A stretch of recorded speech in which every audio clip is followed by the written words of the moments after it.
California represents different things for different people. For some it's home, others an ideal travel destination. Red Hot Chili Peppers dream of Californication, but let's see what Blink-182 has to say about California, as it's the title of their brand new album. Now, of course, the band is from there, so it's definitely a representation of home. Now, full disclosure here before we get started, just right from the onset. Even though I grew up in the 1990s and the first part of the 2000s, obviously, I have never listened to a Blink-182 album from front to back. Yeah, even though they're one of the biggest bands in the world, I've heard individual songs and I've had spatterings here and there over the course of 15 to 20 years. Never picked up a record, never listened to one from front to back, so this is brand new territory for me, and it's brand new territory for the band as well. So we're kind of all doing this, piece by piece. So bear with me if it seems like some of these concepts or some of these ideas are from a bit of a layman's perspective, because they kind of are. But this is the first album where Blink-182 has opted to channel into a brand new producer, which is John Feldmann, who is the lead singer of Goldfinger, a band that's of similar variety that's on indefinite hiatus. And the band chose him considering they had been friends for about 2 decades. Goldfinger used to do shows with Blink-182. Blink-182 headlining Goldfinger was on the underbill.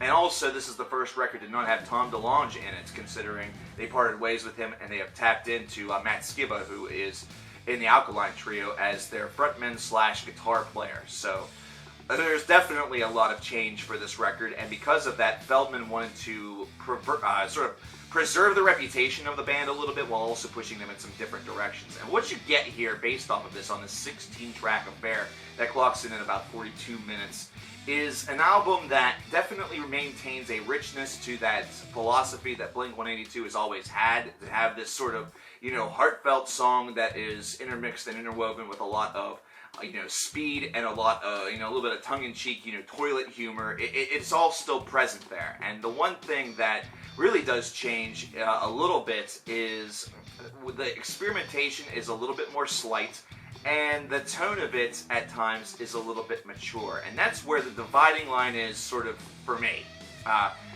There's a lot of places on this album where it seems like the band's trying to speak about simpler times, either that or speaking about growing up, and that's been sort of their motif for quite some time. And I think one of the main reasons why I never got into a band such as this is that my eyes were always pretty focused forward. Whenever I was younger, I was always looking forward to the future as opposed to really soaking in and relishing the moment, or soaking in and, having nostalgia toward the past. Having nostalgia now should actually mean that this sort of stuff is a little bit more prominent to me, but instead it's like two completely different worlds. It seems like it's something that you'd have to be a big part of for, 15 to 20 years in order to feel that sort of twinge of nostalgic air. But the band does use and employ pop-punk riffage and overall setup that just does deliver that sort of, tongue-in-cheek / also, sort of heartfelt in a mix that you get on a lot of these tracks, such as Cynical or Bored to Death, which ended up becoming their first #1 single in quite some time. Yeah, I didn't actually realize Bored to Death did that well, but then again, I barely listen to the radio anymore. But this is something that is a bit of a paradox, considering as I listen through some of these tracks, I'm not greeted with these ideas of a band that has sort of revitalized their sound. Instead, I hear some of the same motifs that are just being preserved in amber and then sort of repurposed to some of these tracks. And, pop punk being what it is, you sort of hear the inspiration that a lot of bands were able to gain thanks to Blink-182, and it probably infuriates you a little bit considering what the scene is today, but at the same time, you can also understand why that scene became a popular thing.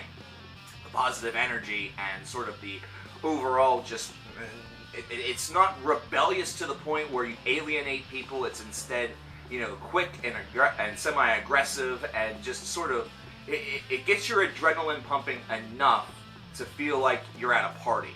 And I guess maybe that's the point. I don't know. But whenever you get into She's Out of Her Mind, Los Angeles, moving into Sober, you're getting sort of the similar idea of where Feldman and Blink-182 are, which is a bit of a resemblance of themselves with some minor tweaks along the way. Though, then you get into true toilet humor with Built This Pool, and there's nothing wrong with a little bit of toilet humor. But this is one that's a little homoerotic. If you're not a fan of the homoerotic suggestions, then just skip this track. It's only 16 seconds. You're not missing all that much. No Future is a track that it sort of has that alienation of, old school punk that's thrown in there. Really captivating and telling the world that there is no future. Everything is sort of at this point of self-destruction. Like the time bomb has already ticked down, and we are entering into the last zone of humanity. But the one song on this whole entire affair that really speaks a little bit of something to me, the one that actually seems to have the most heart sort of built around it, that isn't based just off of some of the, similar ideas, advancing in age, becoming a father, still longing for those simpler days, or that simpler time whenever you were young. The song San Diego. And I think it's principally because this is one that has a ton of realism to it, and it's also one that Mark Hoppus did not want to write, principally because it explored a lot of ideas of Tom DeLonge, of them being in the band together, and now he's not in the band with them. And whenever you consider how the relationship had sort of become, considering they were, Blink-182 was not making music for quite some time. They had a long hiatus during the second portion of the 2000s where really they could have been, in the same band together and just taking over the world, which they did already, but they could have taken it over by an even bigger force. And now he's gone again, and it seems like other things such as Angels and Airwaves and stuff takes the focus. So I can understand not wanting to write a song about that, considering you're not sure what the overall feeling that you're going to get is going to be. Are you going to be emotional during this experience, or is it going to be one that's going to feel a little bit relaxing or almost be like therapy? But either way, San Diego was produced, and it's a track that does bear a lot of resemblance to the other material on the album, but you can tell that this is one that had a little bit more put behind it, sort of just the way in which the entire song sort of manifests itself. Matt Skiba's vocals aren't necessarily going to be, out of this world. It's not going to be something where that's going to be reflected in his delivery, but you can almost imagine that while writing this, Hoppus probably shared a couple of tears, either that or really kind of wished that things were a little bit different. And you kind of pick up that energy whenever you listen to it, which makes it a, not just a bearable track, but an actual enjoyable track. The album ends with Bohemian Rhapsody, which is another, joke-centered song, and the line is something along the lines of, "You have something that I just can't put my finger in," which is, okay, whatever. But where do we go from here? What do we say from here? Did Blink-182 really revitalize their sound and mature all of that much on this record, or is this kind of just something where you have to examine it with more of a microscope or a magnifying glass in order to really discover that change? And I think the reality of it is that this is a group whose morphs are going to be very subtle, and it's going to be subtly implanted with how their songs are delivered. Is it going to be constant 100% energy? Is this the Hunting Party by Linkin Park, where they've gone back to some of their bigger albums' sounds? No, it really isn't. This is a band that I think is just finally starting to embrace a little bit of some of the realities of life, is still grasping to hold on to some of those former memories and calling upon them, and really speaking to a generation that is now grown up, and also is no doubt experiencing some of those similar feelings of nostalgia. So this is a group that really, if they talk about the past, they're going to apply to their former fan base. That's still their fan base.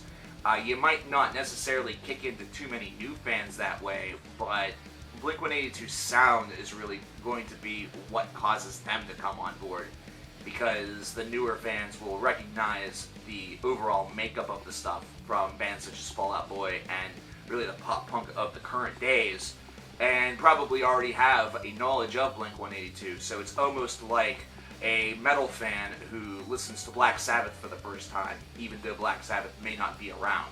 Such as if you became a Sabbath fan in 1999 when the band was on hiatus or just getting ready to come back to do some Ozfest dates. You listen to Paranoid for the first time, and then 15 years later, you're listening to 13, the first studio record in more than 15 years. You're for the first studio record you've experienced as a fan, and it kind of gives you that same idea. Now, overall, this album's not terrible. It's not, spectacular. I don't see the hype behind this style of music still. It didn't change my mind, so to speak. So I really don't feel like giving this a score is all of that fair, but I'm going to try it anyway. I'm just going to say that it's a solid 78. Pretty good album. Derivative, yes, but people who like this side of music, if you are a fan of this side of music, chances are this album is more than just a casual experience for you. It's instead something that maybe you didn't think you would see. Either that, or this may be a side of Blink-182 that's happy to be back, or you like this growth. That's sort of how it is. If you're already within that culture, this is a big event for you. For an outsider, not so much.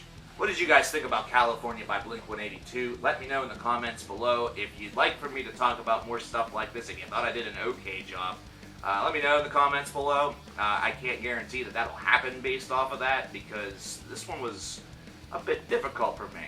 Only because I didn't know much. But hey, whatever. I like a good challenge. Let me know in the comments below what you thought. I'm CoverKillerNation. I'll talk to you later.